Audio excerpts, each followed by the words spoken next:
Oh, it's been sent to YouTube. Fancy. Yeah. I can send my partner that link because she has to do a little bit more work.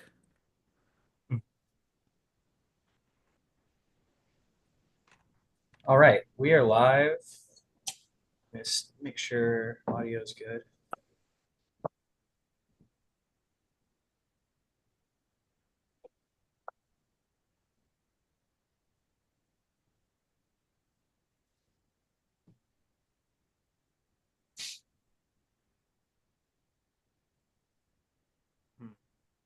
What's wrong? Even if y'all aren't showing video, I wanted to at least show y'all's like a little thumbnail things. I don't know how to do that though. Um, choose an Because avatar. oh yeah, that might do it. Maybe. I have to sign in, huh?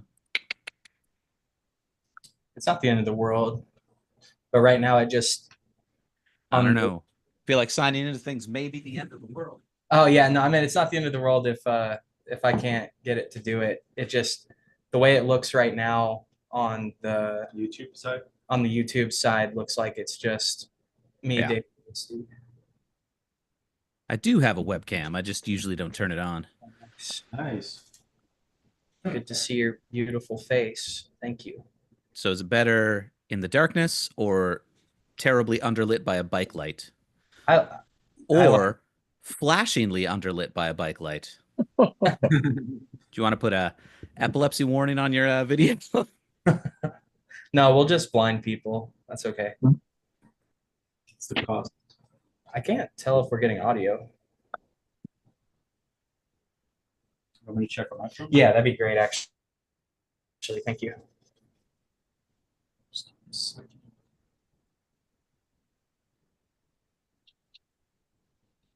It kind of seems like it's not broadcasting audio. Tell if we're getting audio. Okay, yeah, we are. It's just not showing up on mine. Okay, cool. Well, Alice, welcome to book club. I am still getting things set up, but while I am, I introduce the Goon Squad, Show weirdos. the show weirdos. To my left, I have the one and only David Penna joining us. So He came bearing gifts today, brought me manga and food. So he's my favorite person right now. And we also have the great and powerful Rusty Fowler joining us as well, also known as Teleguy. Check out Teleguy music on streaming platforms. He's been pretty prolific with releasing stuff here lately. yeah, on Spotify. Yeah. We have my sweet boy Lazy Phalanges as well. Hey, And special guest joining us this evening, we have Stephen Smith, uh, Hello. a well-known figure in the Nashville underground scene. I can't even, you're in so many projects at any given time that I'll let you just list what your current projects are because there's no way I can name them all. I feel like the best ones to list today are Moonlight Drowns, a pop punk slash emo band, and Regdar and the Fighters, a glitch punk band, because both of those bands will be playing at Boro Fondo this coming weekend, Friday and Sunday, respectively. Hell yeah. Yeah, Boro Fonda's going to be quite the shindig. It'll be interesting because we're getting very rained out this year. Oh man. Oh yeah, that's going to be crazy. I got to make it to that. Yeah, Are, so are most of them outside? so the whole most of the event is supposed to be outside except for like in the evenings, but because of the rain, they've been juggling things around trying to figure out where to put things. So, uh Yeah, yeah. day 1 got moved from somebody's backyard to Crossroads, and then day 2 is going to bounce back and forth between Boro Bar and Grill, and if the rain holds off, the actual bike venues, which are various people's backyards near downtown Murfreesboro. Okay. Hell yeah. I mean, hopefully it works out. Hopefully. Yeah. Boro Fondo is typically like a like kind of a bike tour, right? Like you can in theory kind of get in between all the spots by Yeah, bicycle. Is that excuse me. If the weather holds, Saturday is all bikeable. It's about honestly, it's like less than a mile of total distance end to end from like the farthest two venues to each other. But yeah, it's about 30, 45 minutes per stop. You go to somebody's backyard and three bands play. I guess, yeah, it's about 45 minutes. Three bands play 15 minutes each.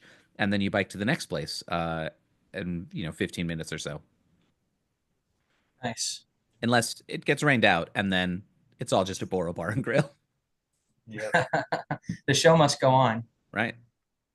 Speaking of shows going on, welcome to book club. This is the 31st Rabbit Hole Book Club. Been reading a book every month for 31 months now. It's good. We have a specific thing gathering us all here this evening, a special one, I, Robot by Isaac Asimov. Came recommended to us by Stephen. I don't think this was exactly your first choice. You were just telling me about Asimov stuff, and Yeah. then I kind of settled on iRobot. But I I like big epic sci-fis and fantasies, but like trying to get the Broken Earth trilogy in for a single month book club is an unkind move. yeah, or Foundation either would Right, be yeah. yeah. Um, yeah, Asimov is an interesting guy. A lot to say here. I have mixed feelings about iRobot. That I will talk about for sure. Um, but what are some just initial takes from you guys about iRobot? Was this everyone's first time reading it except Steven? Yeah, it was my first time. Okay. Yeah, me as well. This was not your first time, Steven, right? No, so my partner and I have been talking for some years now about swapping books, like each of us reading a book that the other really, really likes. And she tends to do audiobooks. So iRobot was the one I gave her to. And so I've listened to like the first half of iRobot on audiobook two or three times in the last 3 or 4 years. And then I didn't have time to finish reading it this time. So I'm very familiar with the first half of this book and less familiar with the last three stories. I've got the Wikipedia synopses up on the other screen right now, so I can be like, wait, how did that one go? I mean, to be fair, the first half, they have my favorite characters, Powell and Donovan. So Yeah, I feel like you can make a really nice like episodic like type show with just those two characters. this is Yeah, true. they To be are fun. fair, those are Asimov's favorite characters too, in that they're not really Powell and Donovan so much as they are expert number one and expert number two who explain everything to each other. Those two characters appear in lots of Asimov's work. Gotcha. He has been Okay. oft critiqued for not being good at writing humans or dialogue, but he is good at having two vaguely clever people bantering back and forth about, how the technology works and explaining the logic puzzles. Vaguely clever is well said. Yeah. Uh, like, so Lazy and I were actually talking about this before you guys got here. It feels like, and Stephen, you might know more about this, but it feels like this is maybe these were different books that were kind of just compiled together. Yes. Okay, that is the case. Most of them were short stories that were published in various magazines throughout like the 50s and 60s, or sorry, even earlier than that, the 40s and 50s. Yeah. Yeah. You can especially tell that with the very first one, which doesn't mention the laws at all, and like has Dr. Calvin very shoehorned in, where it's clear that this was he wrote a story about a robot and a little girl going on an adventure. He wrote a boy and his dog story about a robot and a little girl, and then when he started compiling his robot ideas into a single volume, he was like, well, all right, let's edit that one a little bit to make it sort of fit with the idea and get it in there. You know Okay. what's kind of cool about that, though? I think what's kind of cool, even though they're separate short stories, kind of conglomerated together here. I think what's kind of cool is the order in which he places them really is kind of shows the evolution Yeah. of at the beginning, very limited function and capability, really no more than a dog, right? Plays with a little girl. And then at the end, it's they're in control of world economies and everything else. So you see that progression as it goes along. So the placement of them was well thought out and very intentional. Yep. Good point, Rusty. It does kind of like it's kind of like a Japanese RPG where you start with saving the cat and you end by killing God. Spoilers for Foundation and Earth, I guess. Oops. They kill God. AI God. No, not really. They become God. Oh, okay. Well, I mean, semantically, same thing. Right. Also, the last question. Asimov was very much a techno optimist. Like, especially you see that in The Inevitable Conflict, the real stirrings of that. But by later in his career, like very much, everything was about technology saving humanity and turning us into the best version of what we could be. One of his most popular short stories is The Final Question, which does end with the computer or the post-computer device becoming God and reinventing the universe. Yeah, because it's very different from a lot of modern sci-fi. Because most sci-fi, and especially sci-fi that uses AI or robots in general, it's very negative. It's like, oh yeah, they took over everything. We're in a war with them or whatever. But it's like the opposite of that almost. Yeah.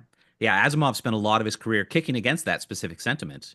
Like you can, in some versions of his books, he's got his intros where he talks about that he wrote some of these specific stories because he saw all the negativity about technology and people writing books about evil robots turning on their creators. It's like, okay, well, how do I fix robots? How do I make them stay good?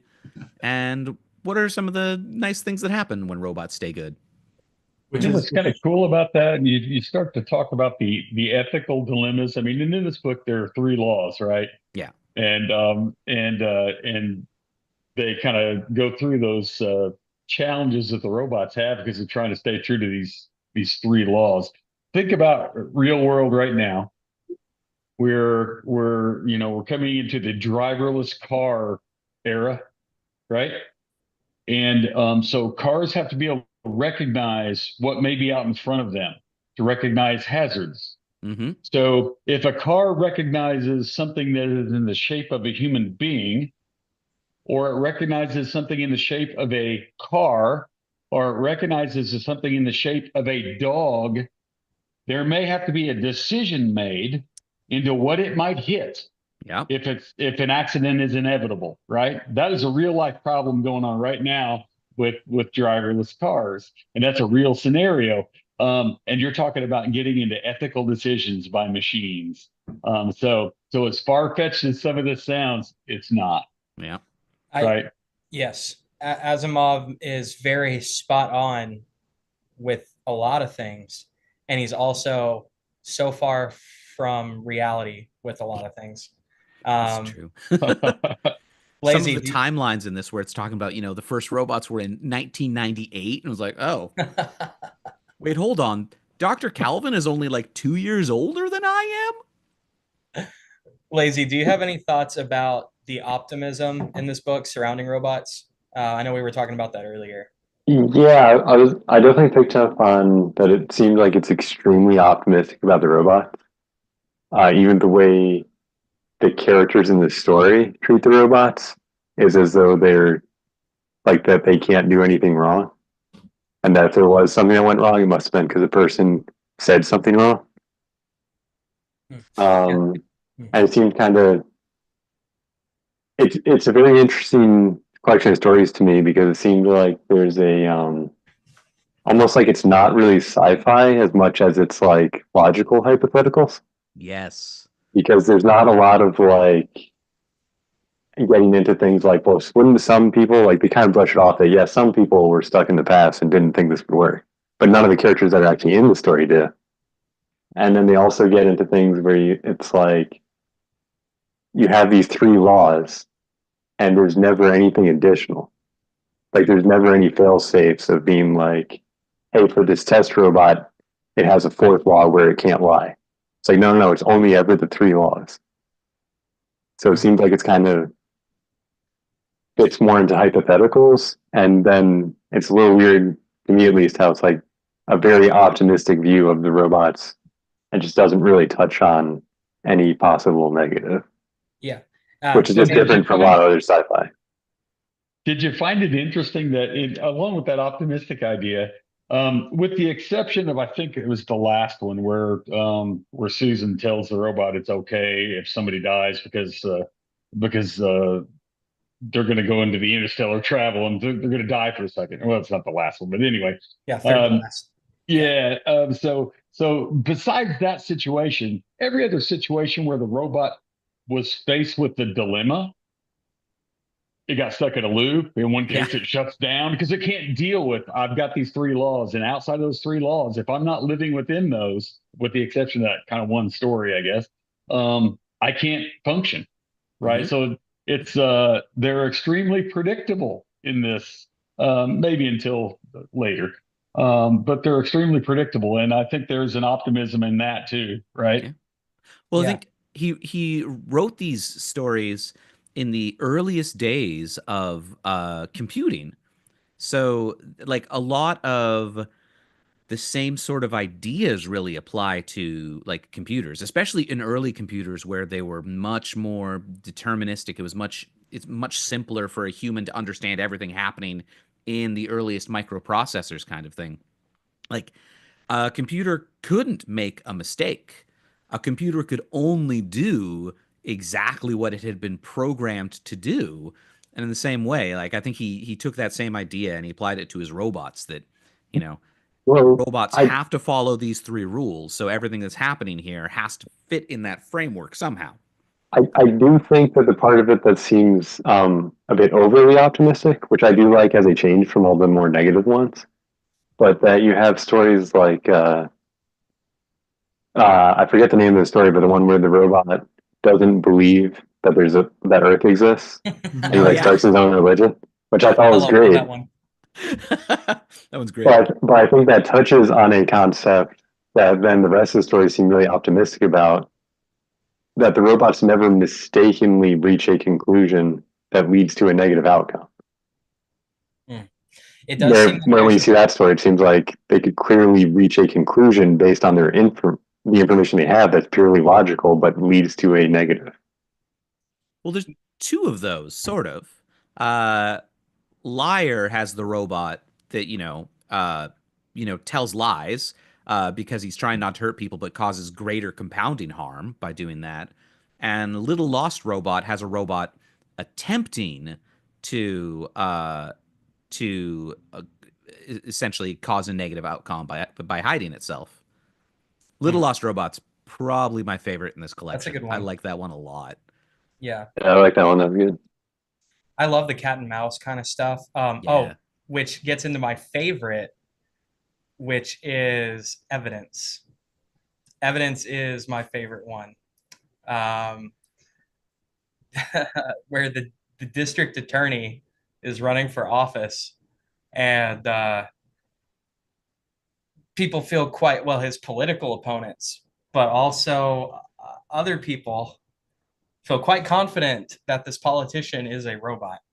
And it turns out proving that is very difficult. And this kind of touches on the kind of the robot optimist propaganda that Asimov does, which is Dr. Calvin says, well, it's pretty much impossible to tell the difference between a really good person and a robot.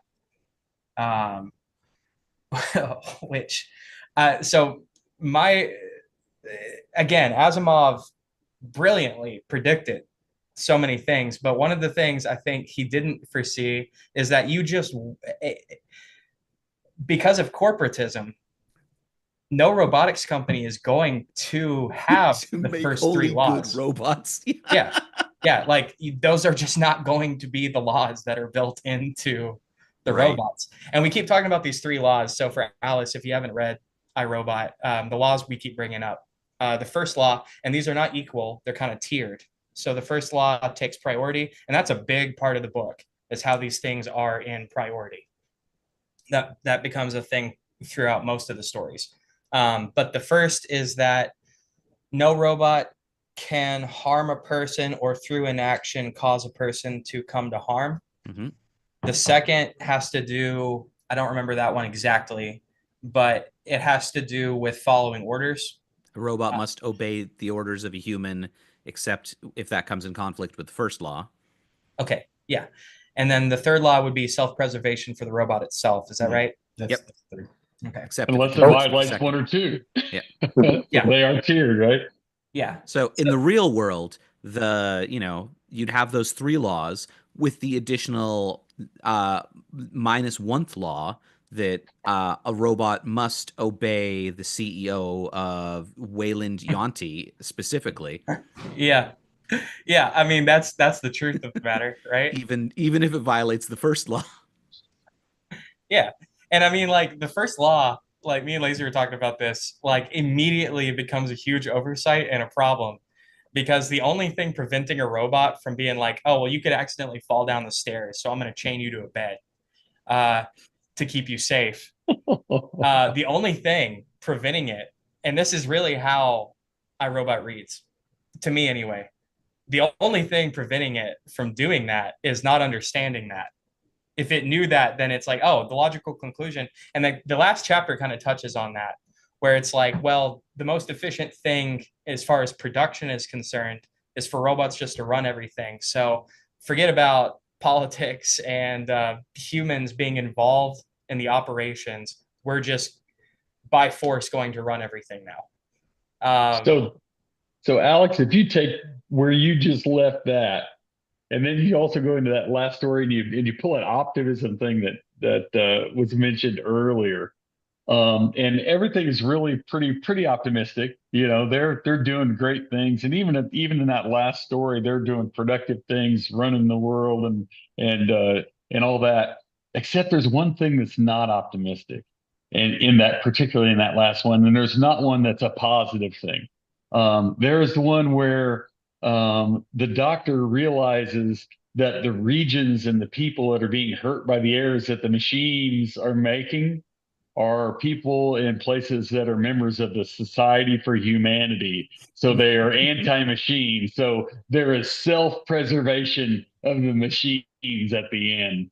And so all of it is very optimistic and positive until you get to, nah, we're going to take care of those that don't like us, right? Mm-hmm. And man, there's a whole big political statement that you could go into with that. We won't go down that rabbit hole, but wow, that's the one that's really odd to me in that everything is optimistic until you hit that, and it's like, wow, there's some real evil there, right? Potentially. Oh, and oh yes, we will, Rusty. We will go down that rabbit hole, but maybe not yet.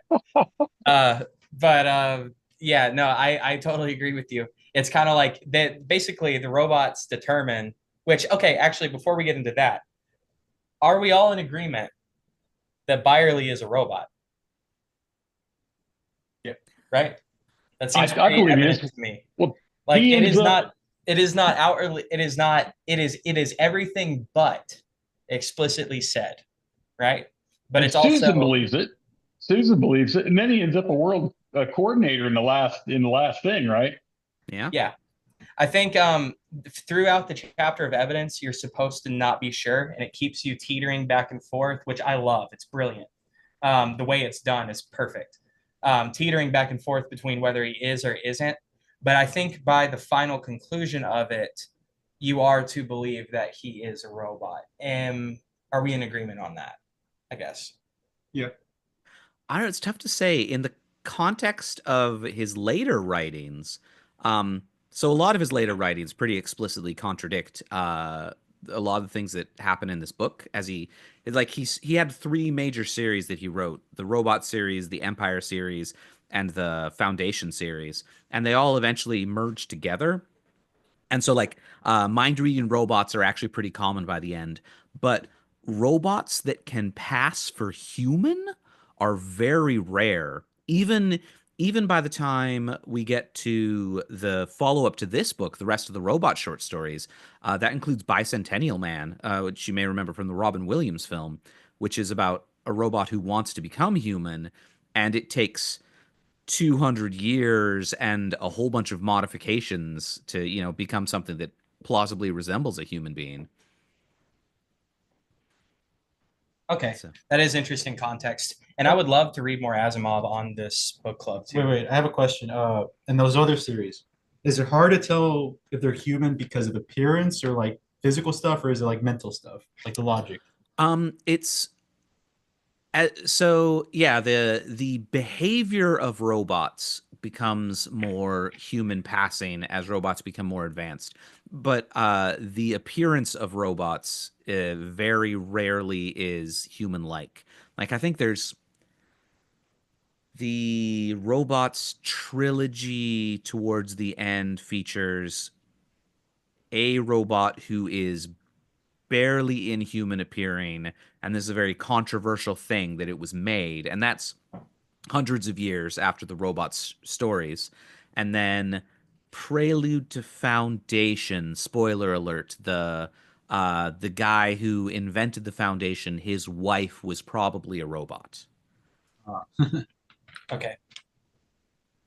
Okay, so I I, got you. So there And is that's thousands of years in the future. I think in iRobot, and maybe it's because there's a bunch of different stories, but it's very unclear what the general technology like is outside of the robots.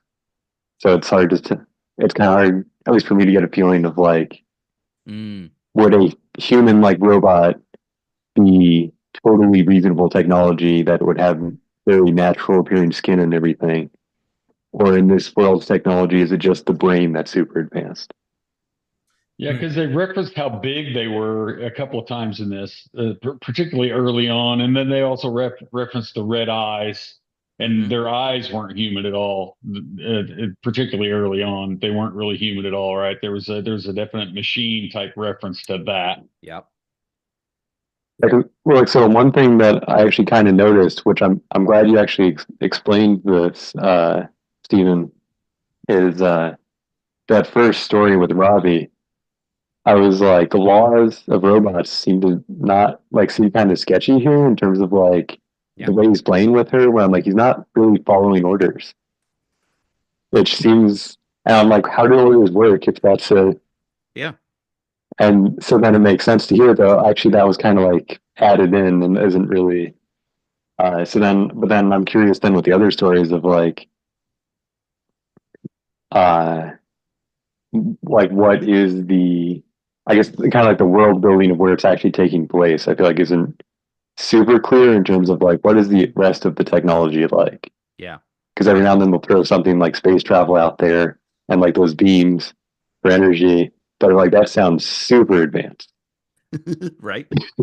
But Well, yeah. then So he you wrote know, those first ones in the early 40s to take place in the 1990s. Mm. So like he tried to jump ahead 50 years in technology, and uh, yeah, it's just kind of all over the place. People love to smoke in Asimov's writing. It doesn't come up much in this book, but like in his novels, especially, everybody's smoking. Everybody's smoking different things. People are very proud of their, Yes, like, oh, I check it out. I noticed. have an antique pipe. Here, light up your cigar while I smoke my pipe. And it's like just so many things. It's like, well, just the dating in that is very strange. Yeah, and top of that, even in this book, there's like a scene where they're smoking inside, Yeah, and I which was like, that's Right. a very 50s thing. and that took me out. Right. I was like, Yeah. this is the future. What's going on? Why is that man smoking inside? Right. And this Which, this all takes up right, yeah, in the 90s, which was basically when like smoking everywhere was just on the way out. and speaking of smoking, Asimov was smoking DMT when he wrote fucking which one is it? Oh, y'all know exactly what I'm talking about. Escape. uh, When the it was one of my favorite parts because it's so trippy. It is like high fantasy, like spiritual experience when they jump through warp space. And it is so interesting too, because basically just short version of what happens is for a moment our characters Donovan and I keep forgetting the other one's name. Donovan How? Powell. Donovan and Powell experience warp speed. So they actually, and this is brilliant for Asimov to like kind of understand this at this time. But like basically there's an understanding even back then that in order to move through galaxies, no amount of propulsion, it's not about propulsion. The engine that they end up building actually bends space and time. So Powell and Donovan are outside of space and time for a while. And Hitchhiker's Guide to the Galaxy does it equally as trippy and weird when they do it. With the monkey scene. Yeah, when they jump in between with the probability engine or whatever it's called. There are 1,000 monkeys out here, and they want me to review their screenplay of Hamlet. Yeah. But it felt very Hitchhiker's Guide, that part to me. But it's also like they experience, I guess, what death is, and it's such a man. It is such a that one ad. Yeah, yeah. There's an advertisement like there. Yeah. Oh man. Yeah, very trippy. But I tell you what, you want to kill me, put me in a situation where I have no control, I can't take a shower, and I can only have milk and beans. Yeah, that's yeah. The robot that the machine, capital M machine that put them there, had a funny sense of humor.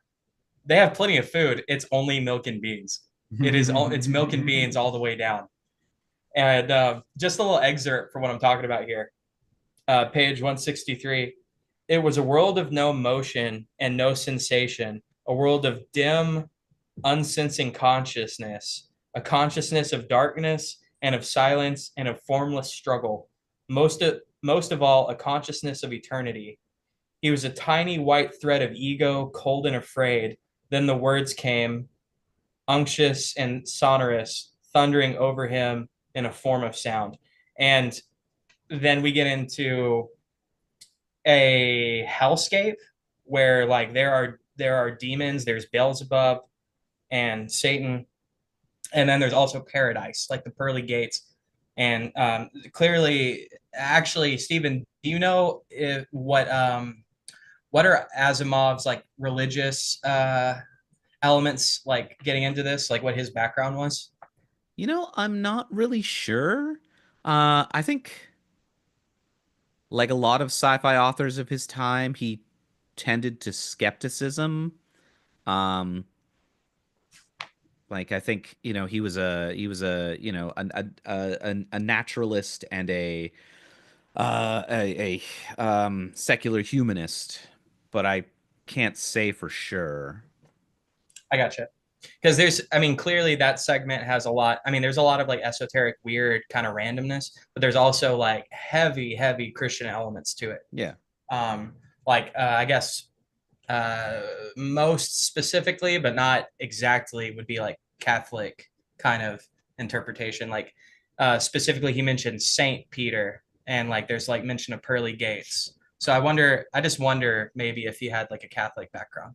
Wikipedia says he was an atheist. He was raised Orthodox Jewish, but interesting. declined to have a bar mitzvah, so he was probably landed on skepticism really early on.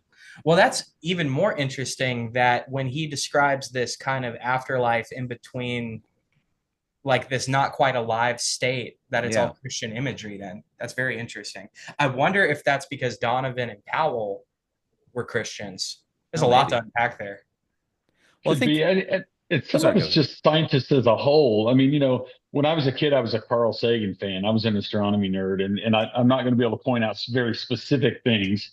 But Carl Sagan had a lot of references to God in a lot of his writing, and in the show Cosmos, the original show Cosmos. There even a lot of talk of God and mythology and a lot of different things.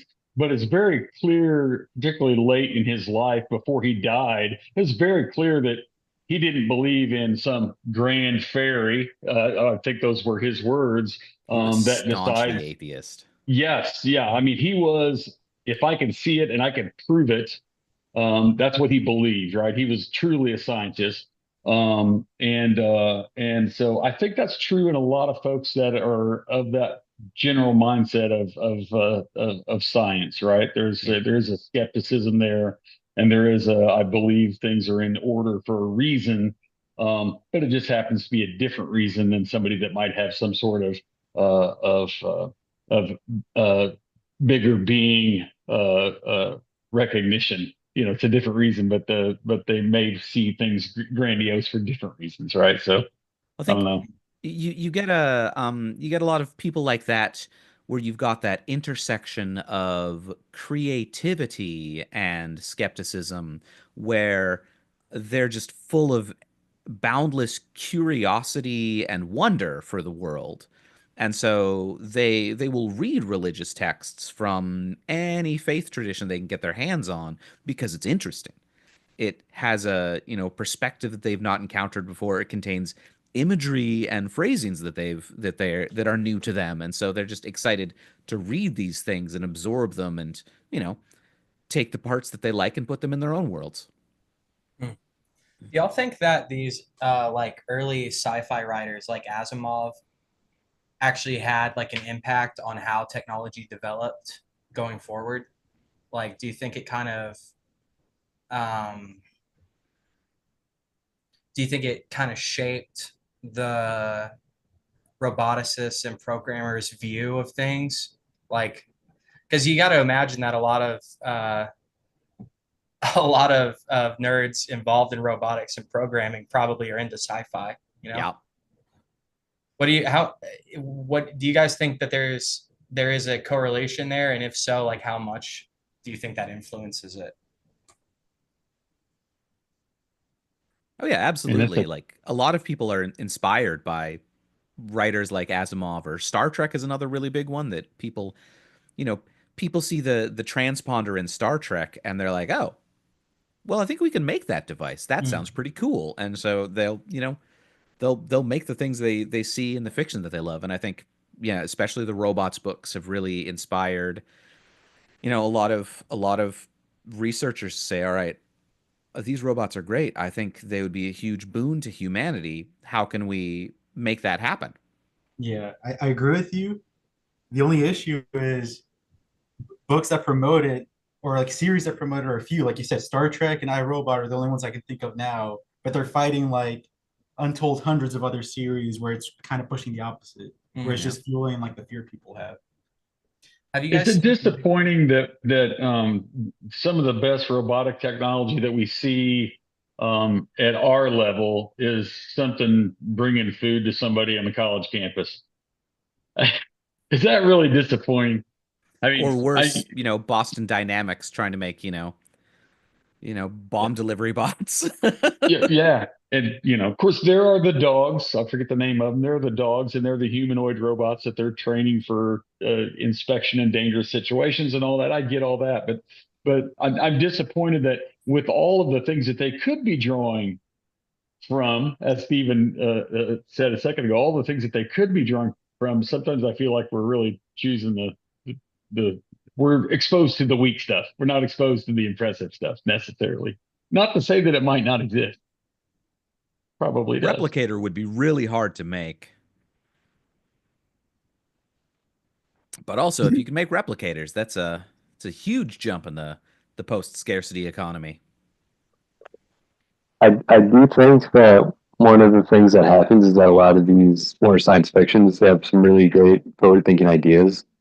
But I think a lot of the technology that they think will be easy to solve turns out to be the most difficult technology to solve. Yes. So then you end up with stuff where it's like, hey, how come we didn't do more stuff with that? And it's like, well, it turns out, like robots, for example, humanoid robots are a really bad way to design something for stability. So it's like the hardest way you can make something that walks is to fit it on two legs. Mm. So then it's like, why don't we have more humanoid robots? And it's like, well, we might get there, but if we go there immediately, it won't function, and then everyone will just say it doesn't work. That would be incredibly inefficient to design it after a person, basically. Yeah. Yeah.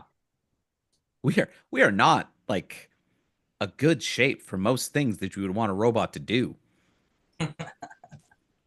I mean, one thing I've always wondered, okay, if people want to build AIs and that's what they want to do, why not try to put them into like, in video games? Like do it in a virtual world where you don't have like the physical limitations. But they're trying to, I don't know, they're trying to like do the physical stuff first before they get the actual AI down.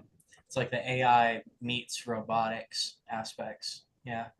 Because people are like they're so obsessed with like that idea of like the physical humanoid robot instead of being like it's like life. You don't create life with creating a human. You create life by making insects. And it's incredibly limiting to like give it a form, like put it in a body. Yeah. When it like that's a limitation more than anything. When you can create like a sandbox world for them and virtual, in a virtual world, and then give those like actual minds, Yeah. see what they can do there. But That's a good point. Well, I think the other issue is kind of what like Alex was talking about the corporatism thing of what happens with robots is like one of the things that's happening with AI right now. It's like, well, here's this AI that learns, and it's like, okay, but then it's not doing exactly what the people who made it want it to do, so they shut it down after like a day. And it's like, well, it doesn't even have time to learn that. Because they're like, well, I don't. It doesn't have the exact same opinions and views I have, so it's bad. And then they just shut it down, or like they put it in something. Like it's like, okay, we'll put an AI in a video game, but we have to put all these guardrails in place to make sure that it doesn't do something that upsets somebody Yeah. because this is a product. And it's like, okay, but now it's basically not an AI because you put so many barriers in the way. They may as well just wrote it's saying it can say this and that's it. It's not an turns AI. out you don't actually want a learning machine without limitation. Yeah, a general intelligence as your opponent in a video game wouldn't be any fun at all because you'd never win. You'd lose every single time because all it knows is the nature of the game that it plays. you're like chess AI. I remember Yeah, it's all Taybot. strategy. Y'all remember Taybot? Yeah. Yeah, that's fun. It's like so it was a Twitter bot way back in the day, like a long time ago, probably like what, like 10 years ago? Something 10, like that. more than that, probably. But it ended up it was a Twitter bot that ended up Well, they shut it down like within a day because 4chan racists got a hold of it, Yeah. and they're like, Yeah. "Yeah, we know you're meant to be like a cute tweenage girl character, but we'd really like you to say a bunch of racial slurs instead." Yeah, And it ended up because it's the internet, it ended up getting filled with all the worst things. It got filled like with like trolls feeding it just like awful things. And it ends up that's what it learns. So it just that's what it repeats. So yeah, they shut it down real quick. And that's happened many times. And it's like kind of that's gonna happen if you give it like people access to it. Well, I also think it would be interesting uh, if they were able to do something like that and just say, hey, we don't care and everybody just kind of knows this can be an issue. So it would actually have time to maybe learn additional things and not just the initial wave. Oh, you're saying that's like its adolescent, like edgy teenager phase, and then it like grows up and like learns what it like kind of discern things for itself. Yeah, because like you figure even if it's like, oh, like people would get tired of doing that, of like just teaching it racist stuff pretty quickly if it didn't get pulled down. But think about it. We can't even. And then you'd have other Wikipedia stuff. right. If you go to Wikipedia, anybody can put anything in there. So even things like that, people mess with it and mess it up, right? So do people ultimately ruin AI because they want to troll things? Yeah. Now I'm just picturing an alternate universe where astounding sci-fi in 1943 is sending a letter back to Isaac Asimov saying like, "Look, we get where you're going with this story where the robot sort of enters its teenage phase, but we can't print the N-word that many times, my dude. Just not our readers don't want that. It makes us uncomfortable. The civil rights movement is coming up. This just isn't going to work." It's the 1950s, not the 1930s. Lazy said something earlier about how some of the hardest problems with AI, like people kind of take for granted, like those some of the things they think are the simplest end up being the hardest things. Reminds me of kind of like a Turing test question of consciousness. And the more we, because that's a question of philosophy, right? Like consciousness is a question of philosophy. So if we're trying to determine whether a robot is alive or not, does not give us context to the robot, but actually starts raising a lot of interesting questions about us, right? And about design. Because there are a lot of similarities here between what's happening with computer kind of, okay, if a robot is conscious, what does that say about us, right?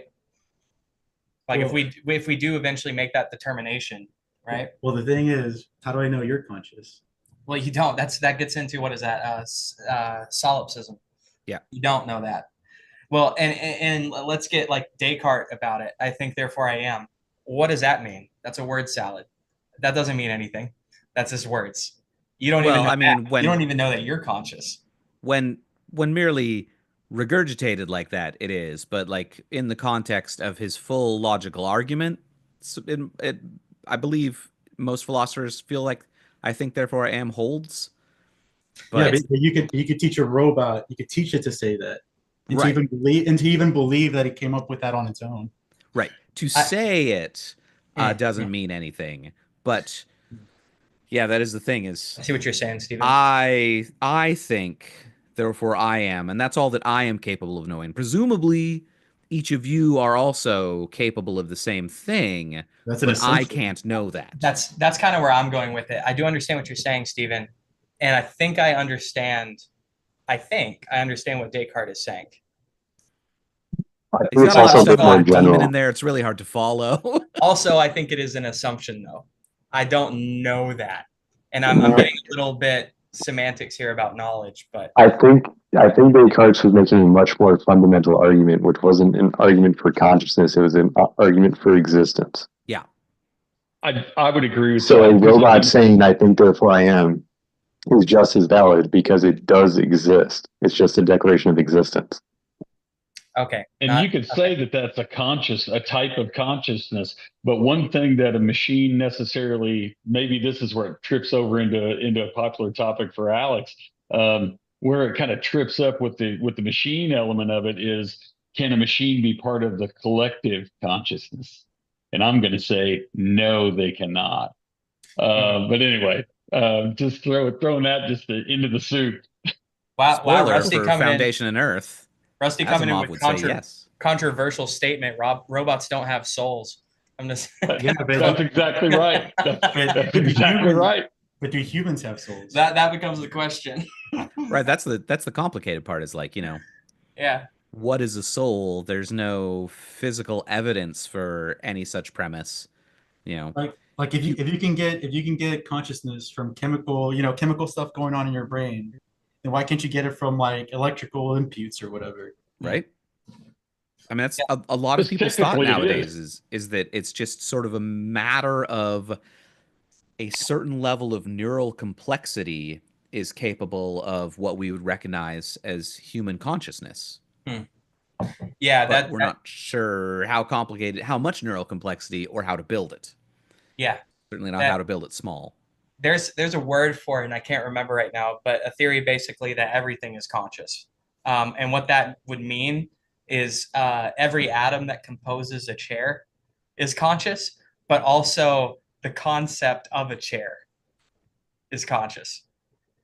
So ideas have an experiential aspect to them. Is Um, and Truly, then we there get is no into, separation. yeah, then we get into like this concept of like imaginary friends or even like demons. If we give it, if we give it name and form, does that thing have experience? And imaginary friends are interesting. That's That's an interesting phenomena psychologically. Well, Uh, Gaia hypothesis is later Asimov. Yes. hmm. Way to spoil it for yourself, Alex. Uh, I got to read but these now. but the demons, that's Sagan. Oh. That's childhood's end. So Asimov's thought about all this. Okay, we're definitely gonna have to explore more Asimov Yeah, on. yeah. Yeah. Deep in the series, once he gets everything merged together, the Empire turns into the Foundation. The robots rescue the crumbling Foundation. Like he gets into Gaia hypothesis pretty hard, and that's an important part of the evolution of humanity. And he and Sagan actually both ended up sort of in the same place of humanity ultimately needing to transcend our physical bodies and become part of a greater collective. Although Asimov got there by way of very slow, intentional, like technological path, and Sagan just said it was an evolutionary thing, and demons were involved. Wow. Okay. Yeah. I'm very interested to get into that. That I didn't know it got so heady. I did not like Childhood's End, but it was a book that impacted me a lot, I guess. I wrote a bunch of songs about it and complained about it for 20 years now, but I didn't enjoy it. We've done quite a few books like that on this book club where it's like I don't like it, but I'm deeply scarred for one reason or another. Uh, yeah, we did Tinder is the Flesh. That was I wouldn't say I like that book. I'll never forget it. Um, have you guys seen the new Alien movie? Yeah. No, not yet. So I'm gonna spoil something if I have everyone's consent on that. That's fine. Okay, it's not a major thing. Just don't spoil the original Alien. The cat um, survives. so there is a robot that his primary directive is to keep this one character safe. I think more specifically, it's like do what's best for this character. Later on, that directive is overwritten, and it generates like the best line in the whole movie, where the character asks the robot, "What is your prime directive?" And it says to do what is best for the company. And I thought that tied in really well with this conversation we were having about corporatism, Yeah. which is like that is I mean, and this it's really a design flaw if you're designing a machine for a purpose, right? Because that's what it is. These things are tools. So it's like if you make its core focus actually it's not even to do a thing, it's to not do anything that will harm a person Do no harm. or yeah, or through an action. And that's the really tricky part is through an action cause a human to come to harm. And that's just like that's not a very functional tool, you know. Maybe you want it as a corporation, maybe you want to wield this thing as take morality out of it. Just again, it's corporatism, there's no morality involved. You're designing a tool for a task, and that task, you know, really the prime directive, if you're being practical, should be follow my orders, right? And you just then if it does something wrong, that's a user issue. You've now given it bad input. But like design issue seems to be a big part of the problems that occur in the stories Not a Robot. Yeah, it seems to me like if it's more of a science fiction route as opposed to like a hypothetical of Mm. logic, you would think you would be trying to create robots that have a like they have those rules but they're weighted. So it'd be like how extreme of a circumstance it is. So it'd be like if you're given a direct order that causes pain to a person but not their death, that would maybe override the harm part or something. Like Yeah, not exactly, but that there'd be some amount of weight to each of them that it's like in a more extreme circumstance, this rule would override the other one, even though it usually doesn't. Yeah. yeah, that's a good point, Lazy. Like there's all this emphasis on how perfect the machines are and Asimov seems to think that, or at least Dr. Calvin seems to think that any issues that occur are because, well, you told it something wrong.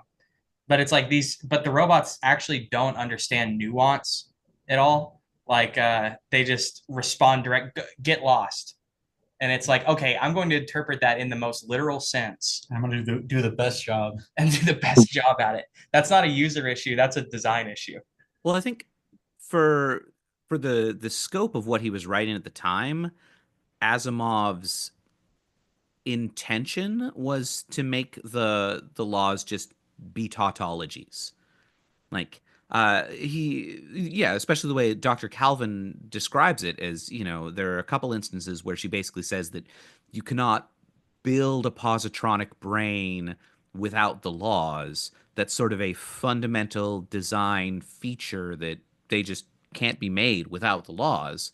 And I think he did that very intentionally because a big part of what he was trying to do with these stories was to explore these laws as an idea, set up a ethical, logical system that had these three postulates that were utterly unbreakable and see how he could break them, what kind of interesting scenarios he could throw those postulates into, and what weird edge cases he could get out of them.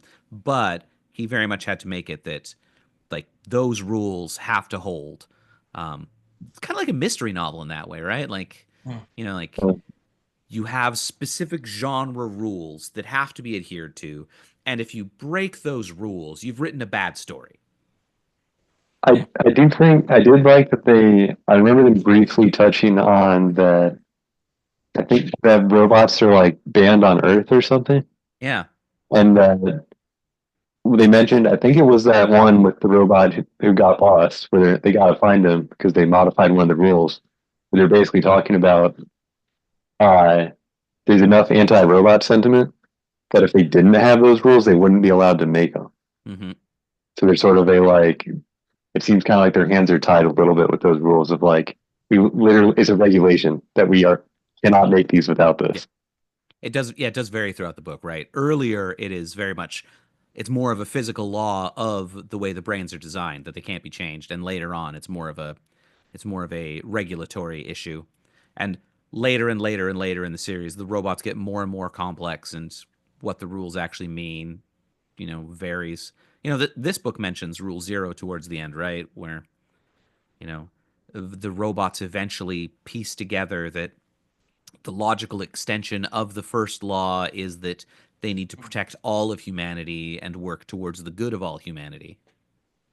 Yeah, which that's at the very end. Is very much the techno-optimism of Asimov saying, like, yeah, robots are a tool that humanity is going to make for the good of all of humanity. But did you think it was kind of weird, going to that little lost robot one, and what Lazy was talking about there a second ago? I thought it was odd, that Nestor had the weakened Law 1, right? The Law 1 was weakened in Nestor 10. But they still, when the doctor when they're doing the interviews, trying to figure out which one is different, all of them pass the basic three laws. I mean, all of them they talked to passed, and they had to go to something totally different, which she finds out, well, Nestor is better at this one particular type of complex physics, and that's how they find him out, right? But even with the weakened Law 1, Nestor all of them were still answering the questions right. Right. They couldn't determine it just by looking at the three laws. I thought that was kind of interesting. So I don't know. Yeah.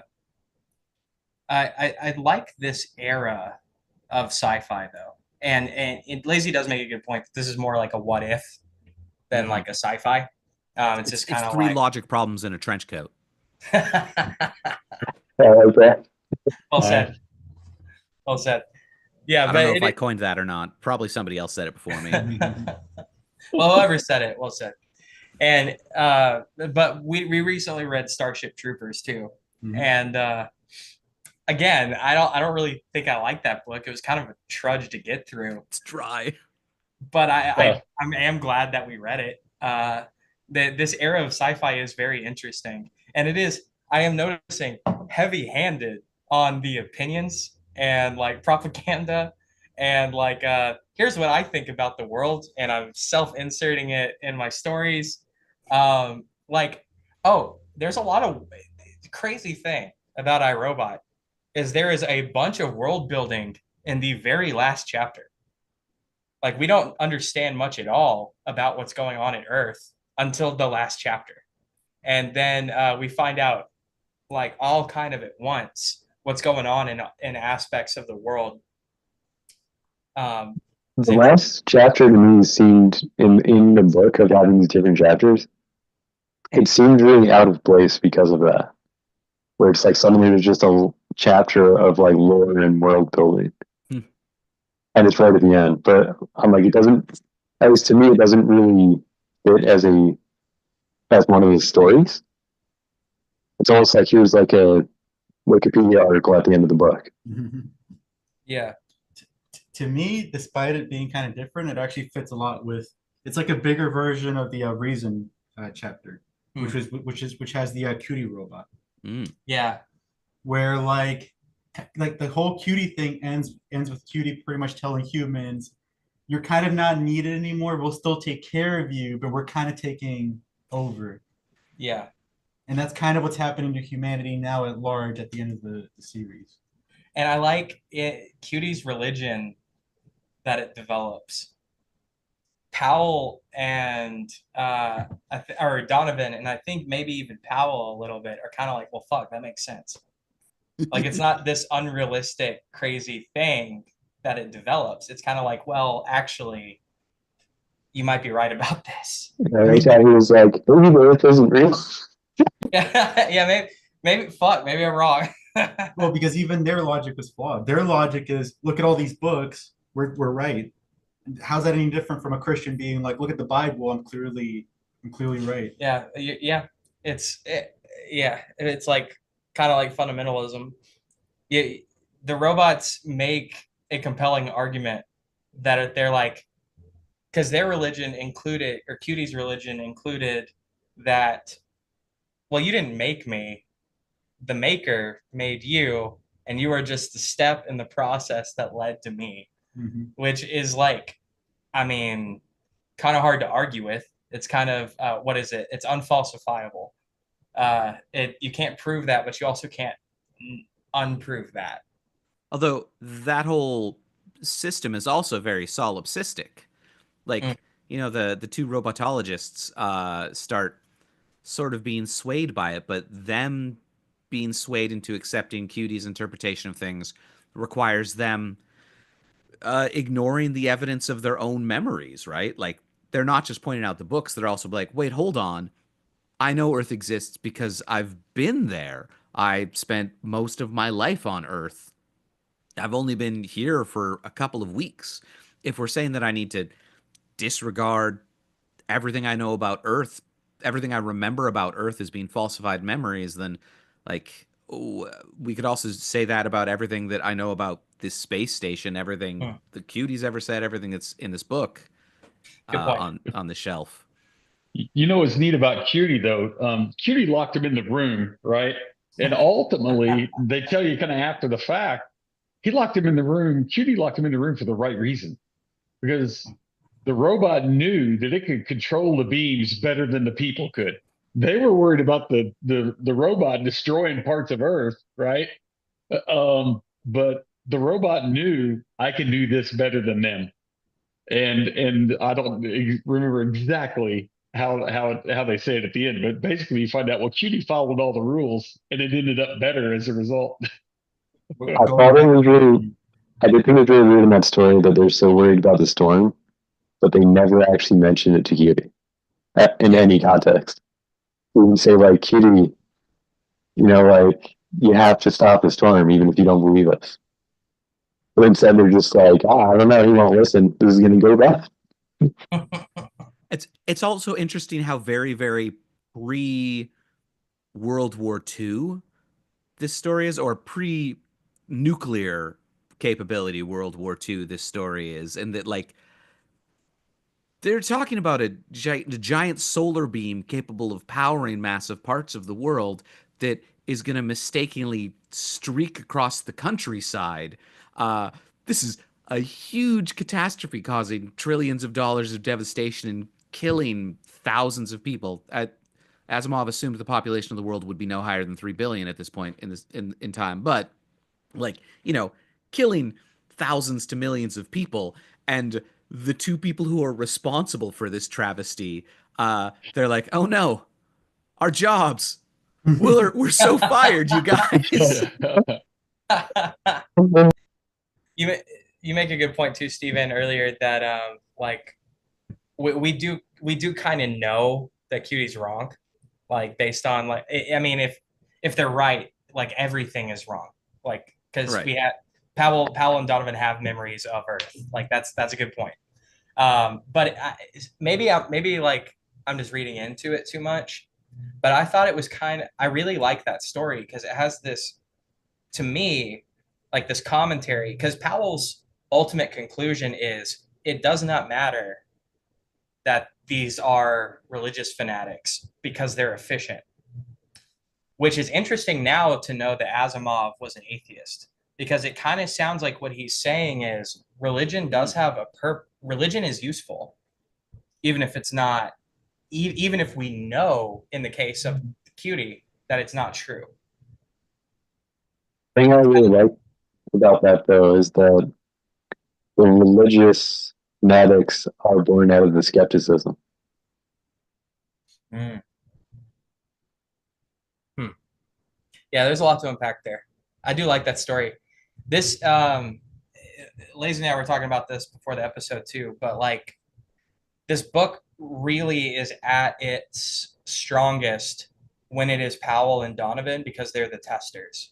So when we're seeing these issues and having to be tweaked with how the first laws conflict or the three laws conflict and how there's these bugs in the programming, it works best when we're dealing with the testers because it's like that makes sense. Like there's going to be flaws, and that's their job is to make kind of correct for these kind of things.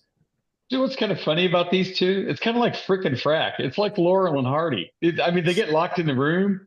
They get hoodwinked into going in this Yeah. intergalactic machine, and they don't know how they don't have any control over it. They get put in these odd situations, and they are the testers, but they keep getting hoodwinked, right? I They don't do know if seem there's almost a way to comically bad at it. yeah, Comically bad at it. it's hilarious. It's hilarious. I wonder if some of the later books, if they do that same thing. I don't know, Stephen. You're the one that's going to know that, but He does like those are his favorite two characters is two experts debating about how the thing works. Like the first Foundation book takes place across four distinct generations, I want to say, and each generation like so they were published as novellas originally, so like different sections of it in different issues of sci-fi magazines, and each of them features 100 years apart from each other a pair of two Donovan and Powell-esque experts debating how the technology works and explaining it, mansplaining it at each other. Yeah, they're hilarious. It's like Asimov loved those characters. He just loved to be like, and if you can, I was just actually looking at this. You can find archive.org has the original sci-fi magazine versions of a lot of these stories, and you can start rifling through them, being like, oh, those weren't Donovan and Powell. Those were two random guys that, when it got republished as a collection, became Donovan and Powell. oh wow. That yeah. Again, like you're saying, Stephen, he's not necessarily like good at writing commentary, but it is fun, like Yeah, seeing the them like like at moments really hate each other. they're really at each other's throats. Yeah. The characters tend to get toned down in the later writing, where there's a lot less, boy, I'll knock your block off if you say something as dumb as that again. Yeah, like Yes. pretty like seriously launching things at each other's heads and Right? Constantly throwing things. Imagine getting bullied by a nerd. The character of Susan Calvin is sort of interesting for similar reasons because, like, Asimov always struggled to write realistic humans and dialogue, and he was especially bad at writing women. Like, and Susan Calvin ends up being kind of an interesting case because she's meant to be portrayed in a very progressive way, especially for the time that she is a very intelligent woman. She is a leader in her field. She is a pioneer in so many ways, but also she's a woman that Asimov wrote, so she's kind of flighty and hysterical and obsessed with boys, women who can understand them. There is that one story. Yeah. Yeah, that I really like the story Liar, but the way Susan Calvin is portrayed in that one, I'm like, all right, yeah, you need to calm seems down. like most of his characters are kind of hysterical too, though. Yeah. Which one? So it seems like most of the characters in the stories are kind of hysterical. Yeah, they're all kind of. Yeah, that's a good point. Actually, that's a good point. All of the men are like really quick to anger, like they are in violence. Even like evidence is like, we definitely need punch me in the face right now to prove you're not a witness. And I do actually think that I like Calvin. She's one of my favorite characters. Actually, she's my favorite character. I do like the interactions between Donovan and Powell, but they're not like very compelling on their own, right? No, Calvin, yeah, you got to pair them up. Yeah, situational. And Calvin is the best character, I think. What's interesting to me about the dialogue is how all of the male characters treat her in it, because even though she is the expert, it's very she's the expert secretary. Yeah. We're not listening to you. We're not doing that, and she has to like constantly fight against them telling her she's wrong all the time. I never really noticed that, but now that you say it, that's really true. Yeah. I'm going back and rereading this after reading the rest of his Robots books, specifically the Robots trilogy with Caves of Steel and The Naked Sky, which is a mystery novel starring a human cop who's anti-robot and his very intelligent robot sidekick. But also, like, the dude's wife makes appearances all throughout that trilogy, and she is just treated the worst all the time. Like, the husband is this awful, sort of neglectful at best person, like just not caring about who she is, what she cares about, or her feelings ever. And the narration doesn't treat her any better. When would have that been written?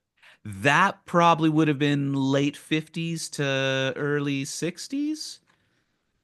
Caves of Steel, 1954.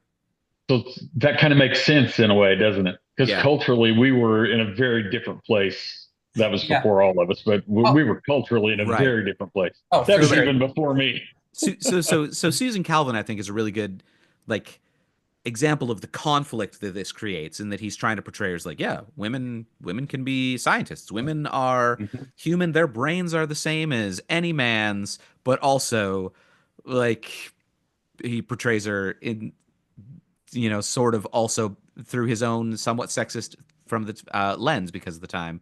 And when he's not portraying women as scientists, he's portraying them very badly. Yeah, for sure. There is a context of culture and the time period that it was written. Absolutely. But later on, some of his characters got better. Like in the Foundation trilogy, some of the duos, the expert duos that he likes to write so well, some of them are women, and they're just interchangeable. Because that's his best character to write, is the experts who are bantering about how the system works. And in that case, the gender doesn't matter. They're just experts. So I think, Steven, you said your favorite story was Liar. Is that right? No. I think my favorite story is Little Lost Robot. Oh, okay. And I'm sorry, which one is that? That's the one with Nestor. The robot who's supposed to get lost, and they have to find him. I do remember you saying that now. Yeah, the cat and mouse stuff is really cool. Evidence was mine for the same reason. Like, Byerly was such... I said Calvin was my favorite. I think Byerly is actually my favorite character. He's such a like, that whole chapter to me is extremely well written. The way that was done, he speaks like an attorney so well. I feel like his dialogue is spot on. Yeah, I really, really enjoyed that part. I really didn't like the chapter after that, the closing chapter. I do like Evitable Conflict a lot. I That's like the my techno favorite one. optimism. Is that the last? It's probably my second or third favorite. Yeah. Hmm. It was That's very my dry to favorite me. one. There's a lot of like just showing you the other what is it, regions. To me, it was just kind of dry. But yeah, I also understand where y'all are coming from on that. I love that lot to it. self-preservation. Yeah. I love that twist.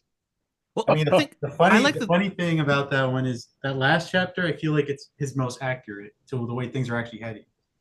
In comparison, not the robots controlling everything, but kind of like the dynamics that like all these countries are kind of playing right now. Where China's like really focusing on advancing and the South population. doing yeah, well, not only that, but just in general. Yeah. America's kind of like in their version of America, America's on top, or like the North. America's on top, but it's kind of like almost stagnating. And then Europe only works as like an extension of the North. Yeah, they were focused on the past, and they're just kind of like just an extension of the North. And all they can really focus on is we were great, but in the past. Yeah. And we're not really worried about, I mean, that's so Germany, is they're like, guys, we're not trying to expand. We're not trying to do anything. We are very much just like, see my hands? See my hands? I'm not doing anything right now. Like that's a lot of Europe. You make a good point. That is how countries are. And then like the southern, what is it? What do they call that one? The one that has the most land? I think it's the tropics. The tropics, yeah. There's so much resource there. Yeah, there's so much resource. So basically they're on the rise. China's on the Asian countries are on the rise, but they're having like a bunch of other problems over there too. But I don't know. Like I said, it's the most accurate. You're right. It does portray kind of our current situation pretty well. But it's his prediction of that from like the 50s. So yeah. Yeah. You make a good point. Everything is done for self-preservation, and the allies we pick are done for self-preservation. And that is the truth of the world today, right? That is exactly the truth of the world today. And not to get into history, and history's not one of my better subjects, but the fact of the matter is we create our own enemies because we need them at a particular time, and then that enemy rises up against us, and we have to create a new enemy to take care of that enemy, right? So everything is self-preservation. And so when they said, look, there's this society for humanity, and the machines recognized that, and the machines started taking them out. Yeah. How real is that? Well, it is very real. And what's unreal about it is like it's a globalist society, but why have a globalist society when there's so much money in killing each other? I mean, having nations and wars between a perpetual war all the time. There's so much profit in that. So again, corporatism. There's too many palms to be greased to have like world peace. Also, like we could get into that, but like globalism is not good, because if that goes bad, there's nowhere else to go. And even in the globalist system that's outlined in the final chapter, there is nationalism. They all see each other as separate things. So it's not really, it's just semantics at that point. It is still like Rusty said, self-preservation. They're all worried about themselves. Yeah. So it all becomes just words. What were the rest of y'all's favorite chapters? Okay, so I know for me it's reason. For you, it's evidence. So who has an answer? I think Rusty. What was yours, Rusty? Mine's the inevitable conflict. It's that last one. I think for me, it would probably evidence. Yeah. So evidence wins by 2 votes. What was yours? Reason. Reason. Which one was that? The cutie makes his own religion. Oh, that one's so good. Yeah, it's tough, but it's between those two. I found Byerly so compelling. Just that cat and mouse thing about whether or not he's a robot and trying to catch him in a trap, and the fact that it's even left vague at the end. Although I think, like Asimov leaves you to draw your own conclusions about it. Although, in my opinion, the conclusion's pretty clear. The fact that it doesn't outright say it, and the fact that it's so well done, yeah, that's definitely my favorite. But yes, Reason's great as well.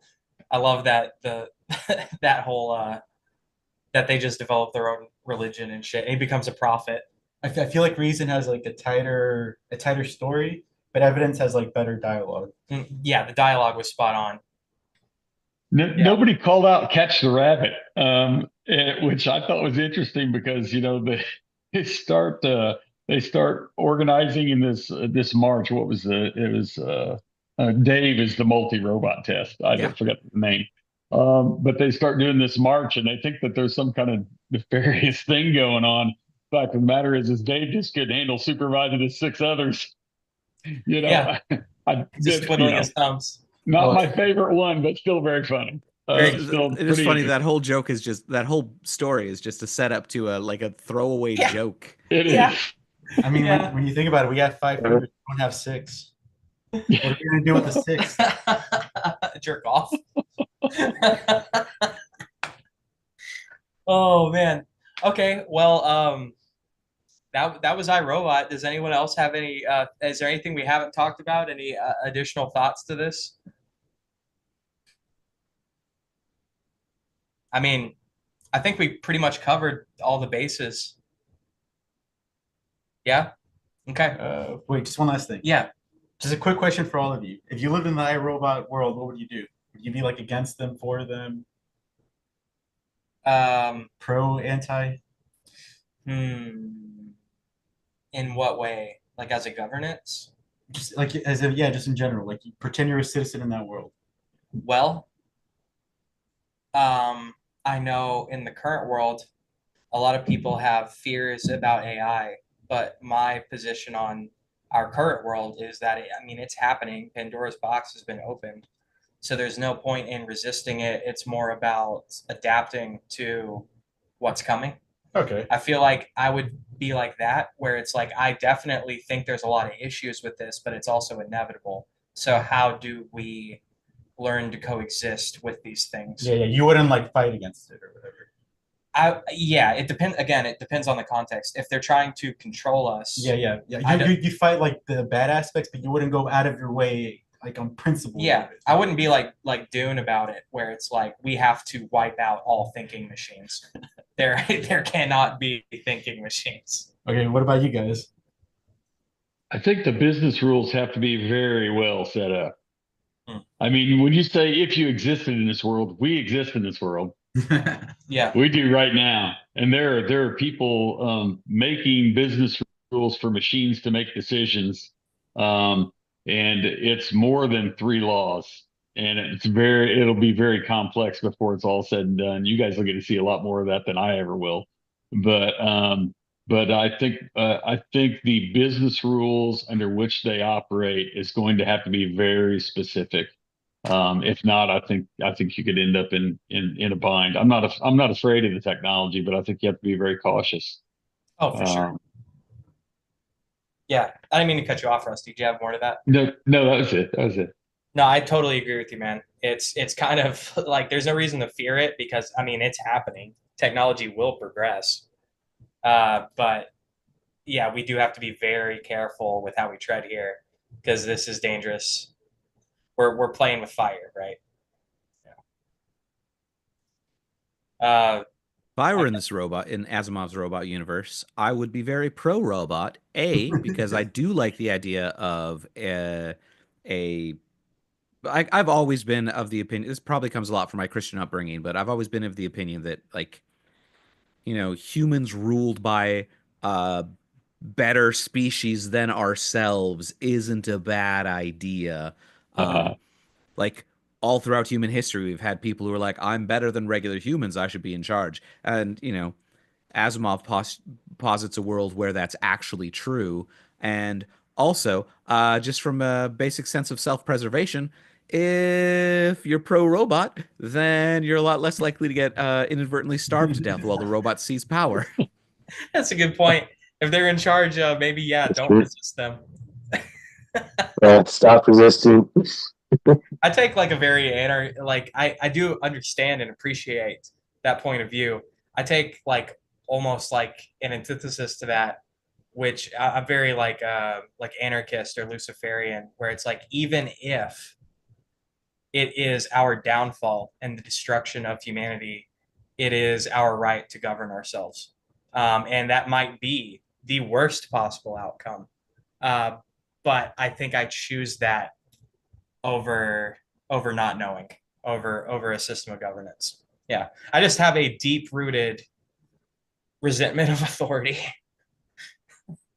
I think it's a really difficult question because of the way it's presented in iRobot. Like I don't see an actual future where robots are ruling that are not doing the bidding of something else that made them. Yeah. So it's like A good point. the idea that there would be some sort of pure robot that came out of nothing or something and had perfect logic, I Yeah, think would be like, okay, and it knows what to do. If it's really a perfect machine, then shouldn't it handle these situations better than any person? yeah, yeah, But it's like, but it's not, because there's definitely people involved that said, no, I want the robot. The prime directive is make me more powerful. yeah. The prime directive is do what's best for the company. No one, Yeah, none of these companies that are robotics making robotics are going to make robot Jesus. They're going to make robot dictator, right? It's right. like, yeah, good point. But like, like benevolent aliens or like angels would be pretty cool.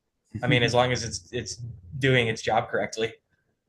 I Alex, just, I think the next name of the band is Robot Jesus. bro, Jesus, Yeah, that's good.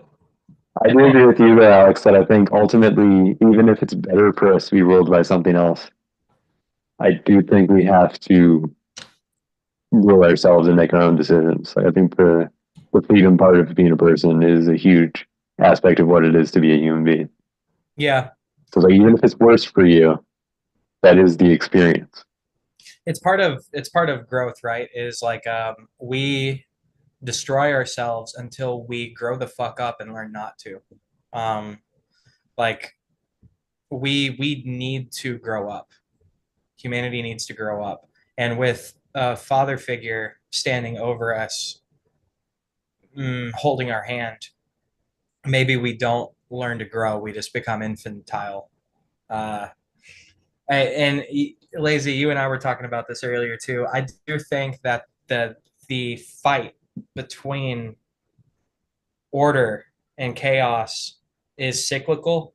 Um, like to get biblical, uh, it is when you have a perfect system, when you have absolute order and light, it absolutely breeds rebellion. Um, and not even to take the heavenly story literally, even if we're not to do that, it's an archetypal story. And that is the story that we experience, which is that, or it's very Buddhist too. There's a story of, what is it, Siddhartha, um, where basically a father shelters his child from all suffering. Everything is love and light within this garden, um, but the child resents it, because he takes it for granted. Uh, and it's only when he goes out, and that to me is kind of the story of the garden and the apple, the fruit of knowledge of good and evil, is that you don't appreciate Eden until you understand suffering, until you understand what evil actually is, and then you can appreciate what is good. But you have to see, Without, you have to go into the world and experience what suffering is before you can appreciate what is good. yeah, without dark, there can't be light, right? Yeah, And going down that path you were going down a second ago, what do you have? You either have the father that's holding your hand, that's protecting you, or you have someone that's threatening eternal damnation. yeah, There's your choices for keeping people in line. yeah, for sure. I'm with Steven on this one though. I agree with him.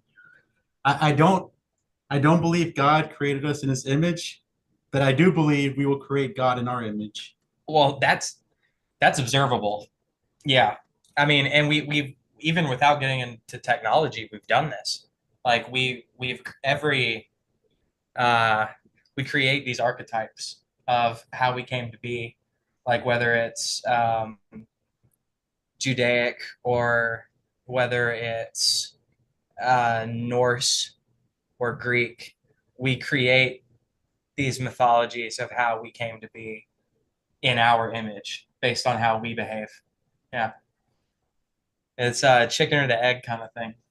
And I mean, at the end of the day, AI, robots, whatever we create, it's just going to be a mirror image of us. Yeah. Well, gentlemen, this has been very interesting. I appreciate all of you for being here. Yeah. Stephen, thank you for joining us. I hope. Thank you for having me. Yeah, absolutely, dude. I was just about to say, I hope you join us for more book clubs. Your insight is very interesting and useful to this conversation, and I'm sure it would be to many others.